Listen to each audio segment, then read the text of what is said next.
Bonjour et merci de nous retrouver pour notre rendez-vous hebdomadaire autour de Paul. Pendant 15 jours, je vous propose de parler des rapports entre la pensée de Paul et la philosophie. Paul, en effet, n'a pas intéressé que les théologiens, mais il a aussi fasciné un grand nombre de ceux qui ont en quelque sorte pris le relais des théologiens, qui sont les philosophes. Alors, quels philosophes se sont intéressés à Paul? Quels éléments des lettres de Paul ont retenu leur attention? Voici les questions que nous allons poser à Jean-Michel Ray. Bonjour. Bonjour. Vous êtes professeur émérite à l'université de Paris 8, vous êtes philosophe et vous venez de faire publier aux éditions de l'Olivier Paul ou les ambiguïtés. La semaine dernière, on a parlé de Paul et les philosophes. Cette fois-ci, je vous propose de parler de Paul et de la philosophie. En gros, quels sont les concepts philosophiques de Paul? Et vous soulignez que le concept le plus fondamental, c'est le concept de figure. Alors, on va essayer d'expliquer simplement ce que c'est que la figure. Oui, alors, effectivement, le terme est grec d'abord, qui est traduit par figure, c'est tupos. Tupos, c'est au fond l'empreinte de quelque chose, c'est le modèle, c'est la préfiguration, c'est l'esquisse, etc. C'est un terme très technique d'ailleurs pour les arts, etc. Bon, c'est un terme qui est repris évidemment par Paul pour dire quoi? Pour dire que tel ou tel événement de l'Ancien Testament n'était que, avec cette sorte de disqualification, n'était que l'annonce ou la préfigure de ce que lui est en train de présenter comme constituant le christianisme. Donc, pour aller vite, par exemple, Adam, voilà, figure de l'Ancien Testament, nouvel Adam, le Christ. Voilà, exactement. Enfin, mais aussi, ça porte sur des éléments plus matériels, etc. Bien. Donc, ce que fait Paul, c'est une opération très, très puissante, enfin, une opération de fondation, et une opération qui consiste à alimenter sa réflexion et sa présentation du christianisme, enfin, par ce mode de pensée qu'on appellera ensuite la typologie, au sens strict du terme. Enfin. Et par conséquent, ça implique plusieurs choses. Ça implique, au fond, d'abord un modèle d'histoire. Oui. À savoir, ce que moi, Paul, je suis en train de présenter, d'annoncer, etc., eh bien, c'était avant préfiguré, mais ça n'était qu'une ombre par rapport à la lumière. C'est-à-dire qu'il y a une sorte de... L'histoire se recouche sur elle-même. L'histoire se recouche sur elle-même, oui. Ce qui s'est passé avant était l'annonce de ce qui... Était l'annonce, ce qui amène aussi... fréquemment, alors chez Paul et chez d'autres, il ne faut pas évidemment tout mettre sur le dos de Paul en quelque sorte, chez Paul et chez d'autres, ce qui amène aussi à disqualifier, une partie des écritures juives, tout simplement. Enfin. Et donc, il y a là au fond quelque chose qui est très puissant, parce que ça va alimenter, dans la théologie, toute une réflexion, toute une manière de faire, eh bien, qui va amplifier ce processus. Avec des effets qui sont souvent très difficiles à entendre, à savoir que ce sont c'est l'Ancien Testament qui est totalement disqualifié, qui est rabaissé, qui au fond n'a qu'un statut tout à fait précaire. Et donc, ça implique, je crois, un formidable modèle d'histoire. Ça, il faut évidemment le reconnaître. C'est une manière radicale, on pourrait dire. Il y a chez Paul une violence manifeste, enfin, tout le monde l'a dit. C'est une manière radicale, au fond, de poser la question de la fondation. Toute la question que j'essaye de poser, d'un point de vue comme ça réflexif, philosophique, toute la question que j'essaye de poser, c'est, au fond, d'abord, la violence du geste, évidemment, et le prix du geste. Et encore une fois, non pas tellement chez Paul, encore que c'est lui qui insiste le plus là-dessus, mais je dirais dans toute la suite de Paul. Parce qu'il se trouve que Paul est au principe d'un certain nombre de reprises théologiques, dont certaines d'ailleurs sont des hérésies, comme Marcion, comme les gnostiques, etc., mais qui s'alimentent chez Paul, enfin, et qui s'alimentent à ce même geste. Enfin. À cette même conception de l'histoire. À cette même conception de l'histoire. Et donc la question que j'essaye d'introduire, c'est au fond... Pour quelle raison la suite, dans la théologie d'abord, mais plus amplement ensuite, la suite a pu trouver chez Paul les ferments, les constituants de cette conception de l'histoire qui, en quelque sorte, sépare l'histoire en deux. Merci beaucoup, Jean-Michel Ray.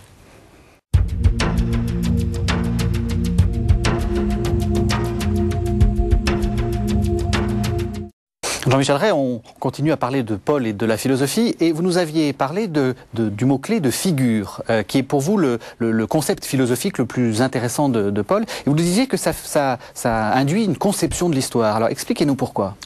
Mais une conception de l'histoire parce que il s'agit chez Paul essentiellement de montrer que ce qui arrive, ce qu'il annonce, et même à la limite ce qui va arriver en quelque sorte, enfin, ce qu'il annonce donc était déjà conçu avant, mais sur un mode mineur. Enfin.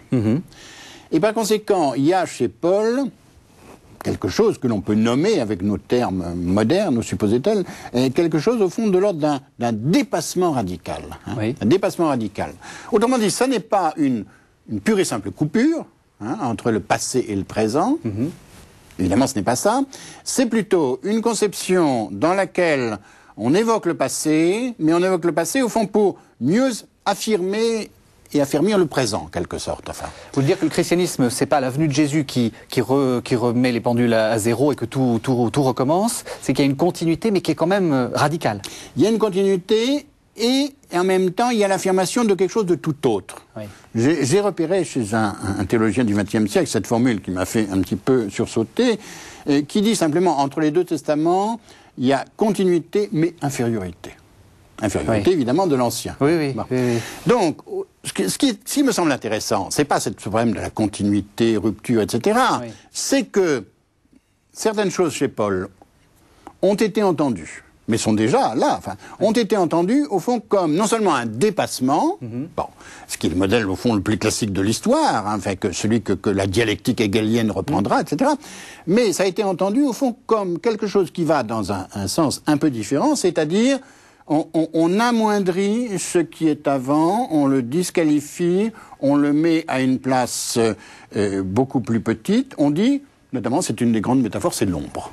C'est l'ombre de ce qui va être cette lumière. Mais est-ce que c'est pas ce qu'on fait, par exemple, on parlait la semaine dernière des théoriciens du 19e siècle, les gens qui parlaient de l'esprit de progrès en disant le Moyen-Âge c'est la barbarie, ou en disant etc. Bien sûr, et là il y a effectivement quelque chose qui nous vient de là. Alors, il ne faut pas dire qu'il faut tout c'est-à-dire le sens de l'histoire. Le sens de l'histoire, le sens d'une histoire dans l'ordre d'un dépassement, et le sens d'une histoire qui tend à oublier, au fond, ou à amoindrir, selon les cas, ce qui est avant.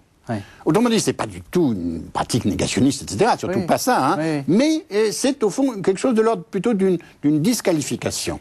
Et là, je crois qu'il y a quelque chose de tout à fait important qui continue à courir à travers l'histoire, cette conception de l'histoire, et qui effectivement se retrouve au XIXe siècle, on pourrait dire amplifié, sans que ce 19e siècle, le plus souvent, ait conscience de cet héritage. De cet héritage paulinien. Et je crois que la question qu'on peut se poser aujourd'hui, c'est au fond, quelle est la place de ça? Comment on peut l'envisager? Et il ne s'agit pas de tout critiquer, tout mettre en pièces, mais il s'agit au fond d'essayer de prendre la mesure de ce que ça représente.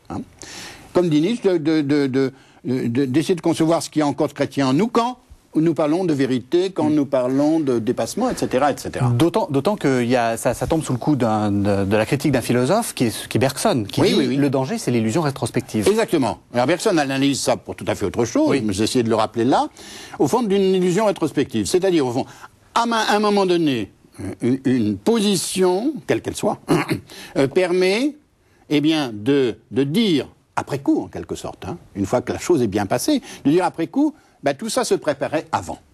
Tout ça était en préparation. Et il y a, par exemple, chez Edgar Quinet, une réflexion extrêmement importante sur les historiens du XIXe siècle, qui font une histoire de France complète, après la Révolution, c'est contemporain. Et qui dit, au fond, que toute leur idée, quelle que soit toute école confondue, c'est ça. Il y avait une préparation, et cette préparation, ça aboutit à l'état politique présent, et l'état politique présent, au fond, légitime toutes les horreurs passées. Alors il y a quelque chose comme ça, au fond, alors je ne dis pas qu'il faut mettre tout sur le dos de Paul, mais qui est en germe chez Paul. Et mon idée, au fond, c'est de dire que chez Paul, il y a quelque chose, effectivement, de l'ordre d'ambiguïté, c'est-à-dire des ambiguïtés chez lui, mais aussi des ambiguïtés que nous lui prêtons, que nous ne cessons pas de lui prêter. Merci Jean-Michel Rey.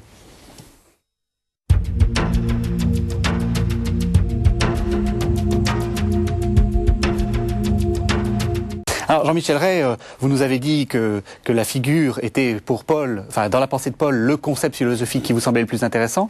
Et ce qui est intéressant aussi dans votre livre, c'est que vous la voyez en acte dans la pensée, enfin dans les pensées justement, de Pascal. Pascal, donc oui. Le fameux philosophe du XVIIe siècle. Alors en quoi ? Que fait Pascal ? Que fait Pascal ? Il reprend un problème, d'ailleurs en citant Paul assez souvent, mais même quand il ne le cite pas, c'est tout à fait à l'œuvre, il reprend un problème tout à fait identique. Enfin, avec d'autres présupposés, bien entendu. Le problème identique, c'est d'évaluer, et chez lui ça prend une forme tout à fait intéressante et forte, je dirais, d'évaluer la part de ce qu'il appelle le Vieil Testament, l'Ancien Testament, dans le Nouveau. Et donc, d'essayer de montrer, avec ce terme de figure, qui joue chez lui un rôle absolument crucial, enfin, qui est à la fois en son sens rhétorique, enfin, comme une figure de langage, ou une figure de style, mais aussi au sens de la typologie, quelque chose qui annonce autre chose. Hein. Il y a chez lui, au fond, une interrogation extrêmement puissante sur cet aspect-là, c'est-à-dire sur l'articulation. Comment pouvons-nous penser l'articulation entre l'Ancien et le Nouveau Testament, entre l'ancienne religion et la nouvelle religion? Et cette insistance de Pascal, hein, et cette complication, au fond, de la démarche, ça a fait dire à certains, et à Nietzsche notamment, au fond que si on avait lu vraiment Pascal, hein, cette sorte d'affirmation chez Nietzsche, enfin de question chez Nietzsche très forte, si on avait lu vraiment Pascal, eh bien, au fond, le christianisme n'aurait pas tenu. Hein.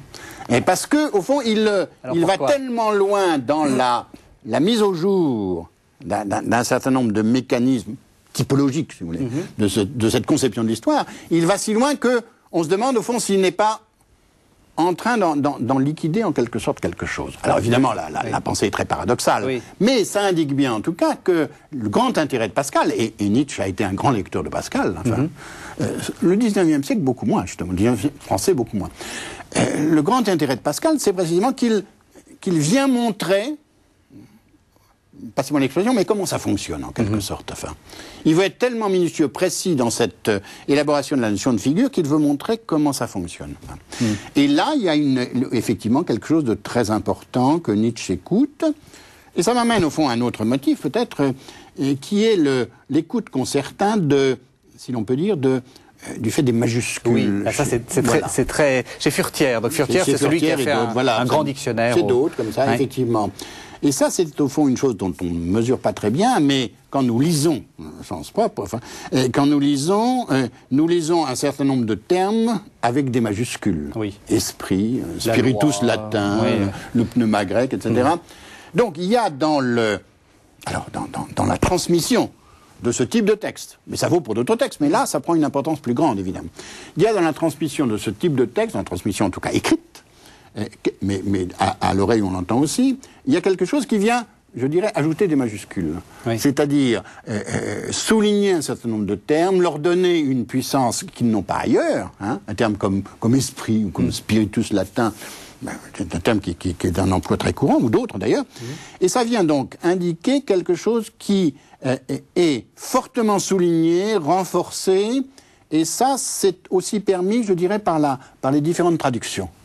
Quand on passe du grec de Paul au latin, qui a été pendant des siècles la langue de transmission des textes religieux, entre autres, enfin, pas uniquement, et au français, eh bien, on a au fond cet effet dépaysant et étrange, et sur lequel il faut quand même s'interroger, mais qu'il faut encore aussi, pour certains textes philosophiques, de la puissance qu'acquiert la majuscule, c'est-à-dire un certain type de soulignement. Et vous pensez que c'était chez Paul ou pas? Parce que Paul ne mettait pas de majuscule. Non, Paul ne mettait pas de majuscule, et en plus l'état des textes ne permet pas de le dire.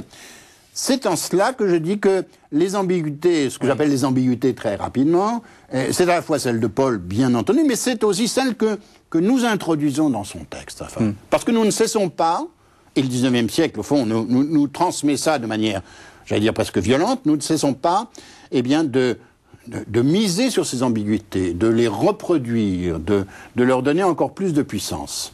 Et en ce sens-là, nous sommes aussi un peu sourds à ces formes de langage. Hein. Parce que Nietzsche était beaucoup plus, avait une écoute beaucoup plus aiguë de ces formes de langage. Et aussi d'autres au XIXe siècle français. Merci Jean-Michel Rey.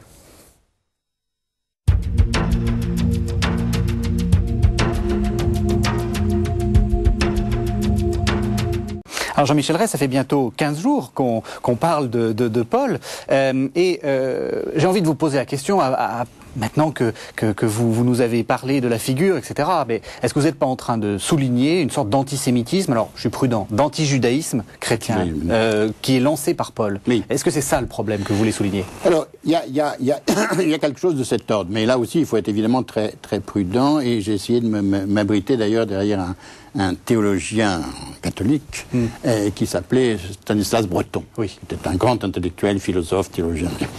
Ce qui m'a retenu là, alors encore une fois, il ne s'agit pas de charger Paul, c'est pas ça le propos.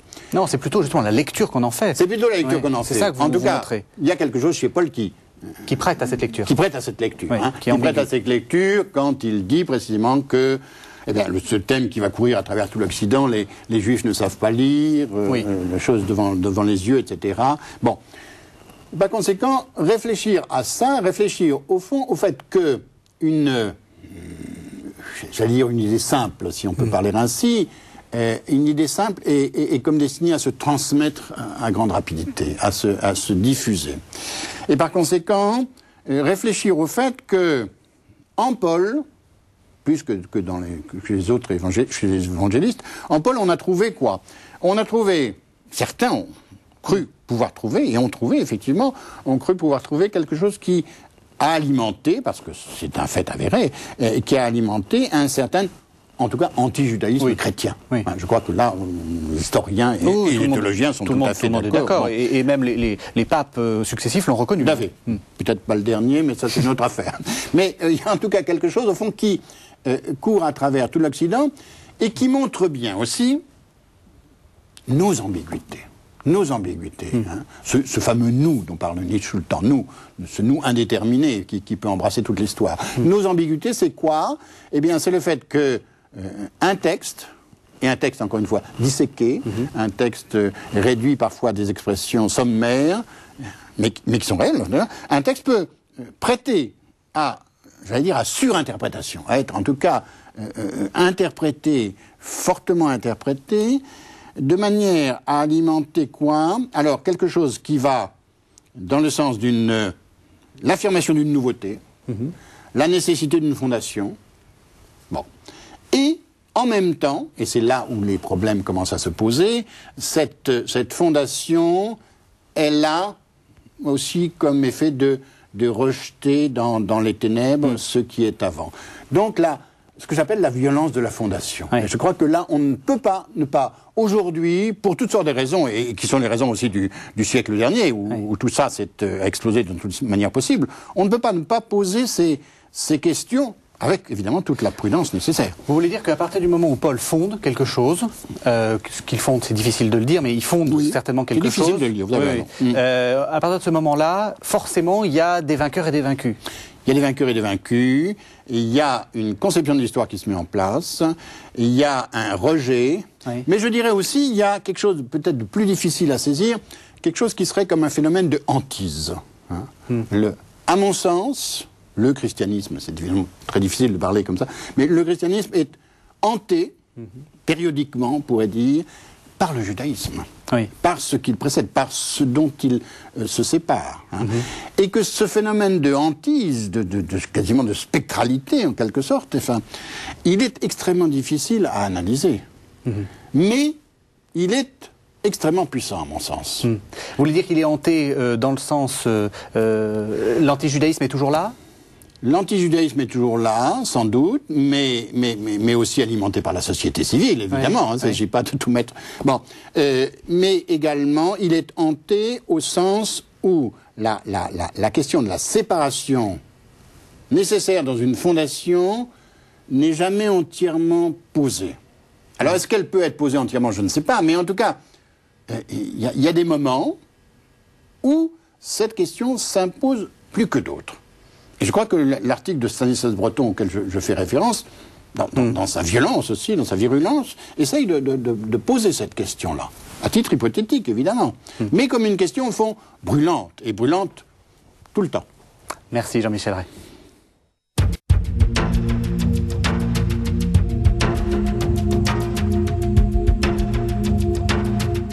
Jean-Michel Rey, on a passé presque 15 jours et il nous reste juste ces derniers moments de réflexion sur les rapports entre Paul et la philosophie. Et j'aimerais vous poser une dernière question, qui est la question de la politique. Comment est-ce que Paul fonde une politique, ou quelle politique on peut déduire de Paul ?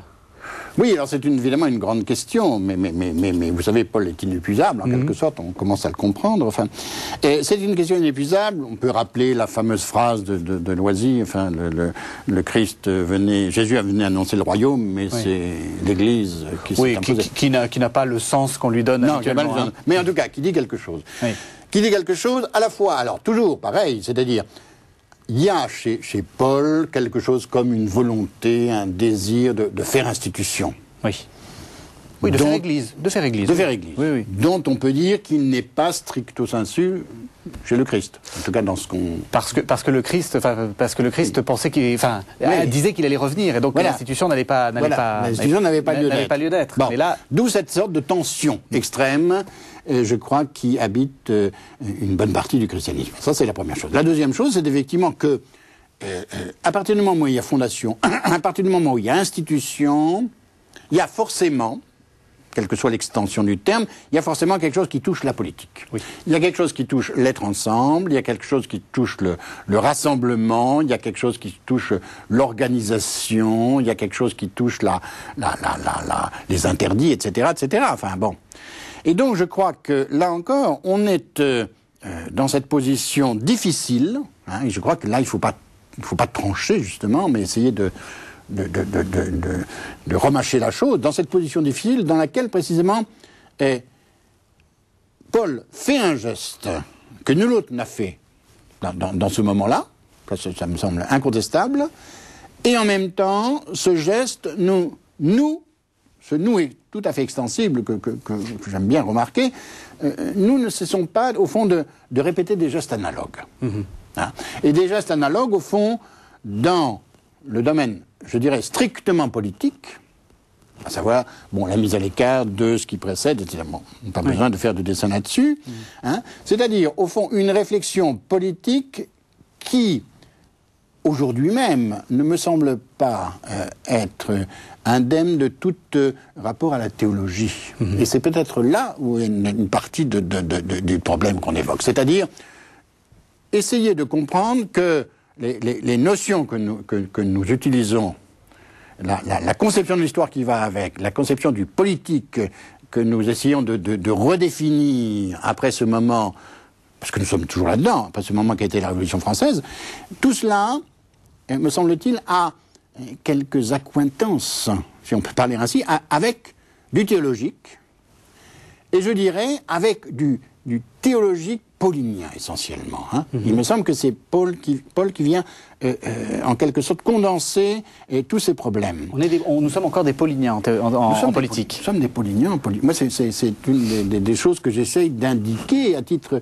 d'hypothèse, mais d'hypothèse forte. Nous sommes des pauliniens en politique. Et la question de la fondation, j'essaye maintenant de travailler un petit peu là-dessus. Votre prochain livre ? Voilà, j'essaye de travailler un petit peu là-dessus. Oui. La question de la fondation me semble être continuellement d'actualité. Il y a toujours de la fondation dans l'air, en quelque sorte, en petit ou en grand, de politique globale, hein, aussi. Des politiques qui veulent englober quelque chose, etc.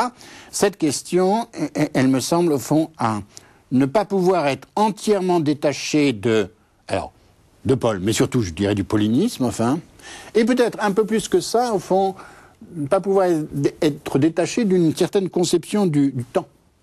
Hein, du temps, parce qu'on le sait bien, et c'est le christianisme qui a, en quelque sorte, fait triompher une conception du temps qui est la nôtre, hein, d'un temps linéaire et d'un temps, au fond, de la construction, du développement, etc.